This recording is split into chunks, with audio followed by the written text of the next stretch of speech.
രണ്ട് ആക്രമണങ്ങളുടെ നടുക്കത്തിലാണ് അമേരിക്ക. പുതുവത്സര രാവിൽ ന്യൂ ഓർലൻസിൽ ജനക്കൂട്ടത്തിലേക്ക് ട്രക്ക് ഓടിച്ചു കയറ്റി 15 പേരെ കൊലപ്പെടുത്തിയതും ഇന്നലെ ലാസ് വേഗാസിൽ ട്രംപിന്റെ ഹോട്ടലിന് മുന്നിലുണ്ടായ ആക്രമണവും ന്യൂ ഓർലൻസിൽ ആക്രമണം നടത്തിയത് മുൻ US സൈനികൻ കൂടിയാണ്.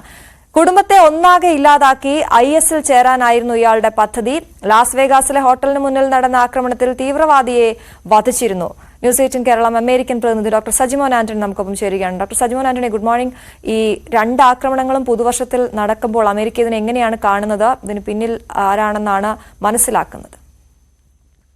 2025 ന്യൂ ഇയർ ദിവസം ഒരു ബ്ലഡി ഡേ ആയിട്ടാണ് അമേരിക്കയിൽ വന്നുകൊണ്ടിരിക്കുന്നത്. കാരണം രണ്ട് ടെററിസ്റ്റ് അറ്റാക്കുകളും അതോടൊപ്പം തന്നെ ഒരു വലിയൊരു ഗൺ വയലൻസ് ന്യൂയോർക്കിൽ ഉണ്ടാവുകയുണ്ടായി. അപ്പോൾ ആദ്യം ന്യൂ ഓർലൈൻസിൽ ബാർബൺ സ്ട്രീറ്റിൽ നടന്നതിൽ 14 പേരാണ് മരിച്ചത്. ഏകദേശം 30-ലധികം ആൾക്കാർക്ക് സിവിയറായിട്ടുള്ള ഇഞ്ചുറിയും പറ്റിയെന്നുള്ളതാണ് റിപ്പോർട്ടുള്ളത്.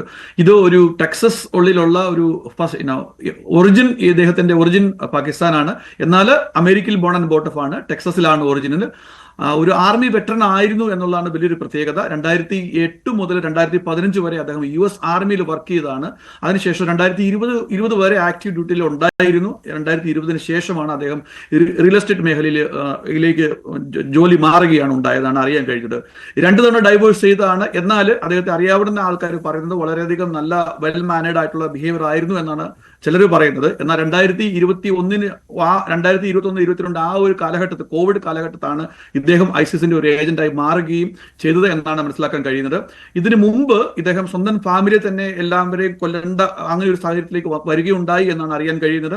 ഏതായാലും ഈ ഒരു ട്രാജിക് ഇൻസിഡന്റ് ന്യൂ ഇയറിന്റെ ഈവിലാണ് നടന്നത്.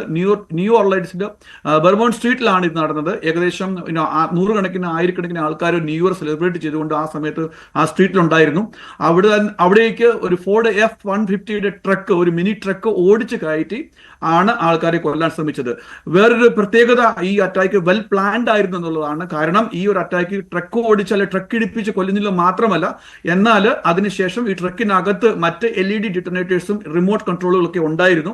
അപ്പൊ അതിന്റെ ഉദ്ദേശം എന്ന് FBI ഏജൻസ് പറയുന്നത്, ഈ ട്രക്കിനകത്ത് നിന്ന് അങ്ങനെയെങ്കിലും അദ്ദേഹം സേവ് ആയി പോവുകയാണെങ്കിൽ ഇത് ട്രക്ക് റിമോട്ടായിട്ട് എക്സ്പ്ലോഡ് ചെയ്തിട്ട് എത്രയധികം ആൾക്കാരെ കൊല്ലാൻ പറ്റുമോ അത്രയധികം ആൾക്കാരെ കൊല്ലുക എന്നുള്ള ഉദ്ദേശത്തോടു കൂടി മാത്രമാണ് ഈ ഒരു അറ്റാക്ക് നടന്നത് എന്നാണ് അറിയപ്പെടുന്നത്. അക്കോർഡിംഗ് ടു FBI ഇത് 100% ISIS മോട്ടിവേറ്റഡ് അറ്റാക്ക് ആണ്. ഇദ്ദേഹം ഒരു മറ്റ് 2 ഇൻസിഡന്റ് നടന്നതുമായിട്ടൊരു ബന്ധമില്ല. ഇദ്ദേഹത്തിന്റെ തന്നെ ഒരു ഐസൊലേറ്റഡ് പ്രവർത്തനമായിട്ടാണ് ഇത് ഇന്ന് വിലയിരുത്തുന്നത്. അതോടൊപ്പം തന്നെ ട്രംപ് ഇന്റർനാഷണൽ ഹോട്ടലിന്റെ ഫ്രണ്ടില് ലാസ് വേഗസിൽ ഒരു സൈബർ ട്രക്ക് അറ്റാക്ക് ഉണ്ടായി. ആ സൈബർ ട്രക്ക് എക്സ്പ്ലോഡ് ചെയ്യുകയാണ് ഉണ്ടായത്. അത് ഇവിടെയുള്ള ഡെൻവറിലുള്ള ലെവൽസ് ബർഗർ എന്ന് പറഞ്ഞ ഒരു വ്യക്തിയാണ്. അദ്ദേഹത്തിന് എടുത്തു പറയേണ്ട ഒരു പ്രത്യേകത എന്ന് പറയുന്നത്, ഈ 2 അറ്റാക്ക് നടത്തിയ വ്യക്തികളും 2 പേരും ആർമി വെറ്ററൻസ് ആയിരുന്നു. ഈ പറഞ്ഞ ന്യൂ ഓർലൈൻസിലും ഈ ഒരു ടെററിസ്റ്റ് ആയ ഷംസിദ് ബിൻ ജബ്ബാർ എന്ന് പറയുന്നത്, അദ്ദേഹം 8 വർഷം ആർമിയിൽ ഉണ്ടായിരുന്നുവെങ്കിൽ ഈ പറഞ്ഞ ലെവൽസ് ബർഗർ ഡെൻവറിലുള്ള അദ്ദേഹം ഏകദേശം 19 വർഷം അമേരിക്കൻ ആർമിയിൽ വർക്ക് ചെയ്ത ഒരു വ്യക്തിയാണ് എന്നാണ് മനസ്സിലാക്കാൻ കഴിയുന്നത്. സൈബർ ട്രക്ക് വളരെയധികം സ്ട്രോങ് ആണ് എന്ന് ഇതുകൂടെ പ്രൂവ് ചെയ്തിരിക്കുന്നു. കാരണം ആ ഡെറ്റനേഷന് ശേഷം ട്രക്കിന്റെ മുകൾ ഭാഗമാണ് മുകളിലേക്ക് പോയത്, എന്നാൽ സൈഡ് ഭാഗം ഒട്ടും നാശനഷ്ടം ഉണ്ടായിട്ടില്ല. അതുകൊണ്ട് തന്നെയാണ് ഹോട്ടൽ ഇൻടാക്ട് ആയിട്ടിരുന്നു. എന്നാൽ അതിന്റെ ഇമ്പാക്ട് 40 നിലയിൽ വരെയുള്ള വിൻഡോസ് വരെ കുലുങ്ങി അതിന്റെ ഇമ്പാക്ട് ഉണ്ടാവുകയുണ്ടായി. എന്നാൽ മറ്റ് ആളപായമോ മറ്റു വസ്തുക്കൾക്കുള്ള നഷ്ടമോ ആ ഒരു അറ്റാക്കിൽ ഉണ്ടായിട്ടില്ല എന്നുള്ളതാണ് അവിടെ നിന്നുള്ള റിപ്പോർട്ട്. അതോടൊപ്പം തന്നെ മൂന്നാമത് വേറൊരു അറ്റാക്ക് എന്ന് പറയുന്നത് ഒരു ഗൺ വയലൻസ് ആണ്. ഇവിടെ ഒരു നൈറ്റ് ക്ലബിന്റെ ഫ്രണ്ടിലൂടെ തോക്കുധാരികൾ വെടിവെച്ച് പോയതിൽ ഏകദേശം 10 പേര് പരിക്കേറ്റ് ഹോസ്പിറ്റലിലേക്ക് കൊണ്ടുപോവുകയുണ്ടായി. അപ്പം ഏതർത്ഥത്തിലും അമേരിക്കയിൽ ഒരു പുതുപ്പിറവി, ഒരു ബ്ലഡി ഡേ ആയിട്ടാണ് ഇവിടെ ജനുവരി 1, 2 ഇപ്പം. അതാണ് ശ്രീ സജിമോനാണ്, തുടർച്ചയായി ഇത്തരത്തിലുള്ള ആക്രമണങ്ങൾ ഉണ്ടാകുന്നത്. ഏത് രീതിയിലാണ് സുരക്ഷാ ക്രമീകരണങ്ങളുടെ ഒരു വർധനവ്, അല്ലെങ്കിൽ ജനങ്ങൾക്ക് എന്തെങ്കിലും സന്ദേശം നൽകുകയോ മറ്റോ നടന്നിട്ടുണ്ടോ ഇപ്പോൾ? സുരക്ഷാ ക്രമീകരണങ്ങൾ ഇപ്പൊ ന്യൂ ഓർലൈൻസിൽ ഇത്രയും വലിയൊരു അറ്റാക്ക് നടന്നു എങ്കിൽ പോലും 24 മണിക്കൂറിനകം അവർ ആ റോഡ് റീഓപ്പൺ ചെയ്തു. അവിടെ ഇന്നലെ നടക്കേണ്ടിരുന്ന വലിയൊരു ഫുട്ബോൾ ഗെയിം ഇന്നത്തേക്ക് 24 മണിക്കൂറിലേക്ക് അത് മാറ്റിവെച്ചായിരുന്നു. എന്നാൽ ഇന്ന് അത് 24 മണിക്കൂർ മാറ്റിവെച്ചതിന് ശേഷം ഇന്ന് ആ ഫുട്ബോൾ ഗെയിമും അവിടെ നടക്കുകയാണ്.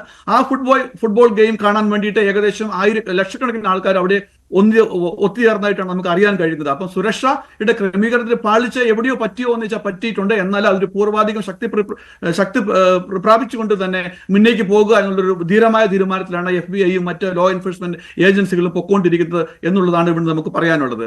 അതോടൊപ്പം എടുത്തു പറയേണ്ട ഒരു വസ്തുത എന്ന് പറയാൻ ഞാൻ പെട്ടെന്ന് കണക്കുകളും നോക്കി 2023-ലും 2022-ലും ഒക്കെ അമേരിക്കയിൽ എത്രയധികം ആൾക്കാർ കൊല്ലപ്പെട്ടു എന്ന് പെട്ടെന്ന് നോക്കുകയാണെങ്കിൽ അക്കോർഡിംഗ് ടു ദ സോഴ്സസ് നോക്കുകയാണെങ്കിൽ 40,167, അതായത് ഏകദേശം 118 ആൾക്കാർ ഗൺ വയലൻസിൽ അമേരിക്കയിൽ മരിക്കുകയുണ്ടായി 2023-ല്. അതുപോലൊക്കെ തന്നെ 2021-ലും 2022-ലും ഈ ഒരു ശരാശരി എന്ന് പറഞ്ഞാൽ അതിലും അല്പം കൂടെ കൂടുതലാണ്. ഏകദേശം 48,200-ഓളം ആൾക്കാരാണ് ഗൺ വയലൻസിൽ അമേരിക്കയിൽ കൊല്ലപ്പെട്ടത് എന്നുള്ളത് കൊണ്ട് എടുത്തു പറയേണ്ടിയിരിക്കുന്നു. ഒറ്റപ്പെട്ട സംഭവങ്ങളിൽ ടെററിസ്റ്റ് അറ്റാക്കുകൾ ഉണ്ടാകുന്നുണ്ടെങ്കിലും ഇതിന് മുമ്പ് 2001 നമുക്ക് എല്ലാവർക്കും അറിയാം 9/11 2001 സംഭവിച്ചപ്പോൾ ഏകദേശം 2,996 ആൾക്കാർക്കാണ് ജീവൻ പോയതെന്ന്. അതിനുശേഷം വളരെയധികം സ്ട്രിക്റ്റ് ആയിട്ടുള്ള സെക്യൂരിറ്റിയും മറ്റു കാര്യങ്ങളൊക്കെ ഉണ്ടായതുകൊണ്ടായിരിക്കാം പലപ്പോഴും ഈ ഐസിസിന്റെ ഒറ്റപ്പെട്ട അറ്റാക്കുകൾ അവിടുന്ന് ഇവിടുന്നൊക്കെ വരുന്നുണ്ട് എങ്കിൽ പോലും വളരെയധികം ആളപായം ഉണ്ടാകുന്ന ഒരു സാഹചര്യം ഉണ്ടായിട്ടില്ല. എന്നാൽ അതിൽ നിന്ന് വ്യത്യസ്തമായിട്ടാണ് ഈ ഒരു ന്യൂ ഓർലൈൻസ് അറ്റാക്കിനെ കരുതപ്പെടുന്നത്. കാരണം ഓൾറെഡി 14 പേരുടെ ജീവൻ പൊലിഞ്ഞിരിക്കുന്നു, 30-ലധികം ആൾക്കാർ ഇപ്പോഴും ജീവന് വേണ്ടി പൊരുതിക്കൊണ്ടിരിക്കുന്നു. ആ ഒരു സാഹചര്യമാണ് ഇവിടെ ഉള്ളത്. അപ്പം മൊത്തത്തിൽ നോക്കുകയാണെങ്കിൽ ഞാൻ മുമ്പേ പറഞ്ഞു പോണെങ്കിൽ തന്നെ ന്യൂ ഇയർ ഒരു നല്ല സന്തോഷകരമായ ഒരു ദിവസമാണ്, ശുഭദിനമാണ്. എന്നാൽ അമേരിക്കയിൽ ഇതൊരു ബ്ലഡി ഡേ ആയിട്ടാണ് സ്റ്റാർട്ട് ആയിരിക്കുന്നത്. തുടർച്ചയായ ആക്രമണ പശ്ചാത്തലത്തിൽ കടുത്ത ജാഗ്രതയിലാണ് America. Thank you mister Sajimon Antony.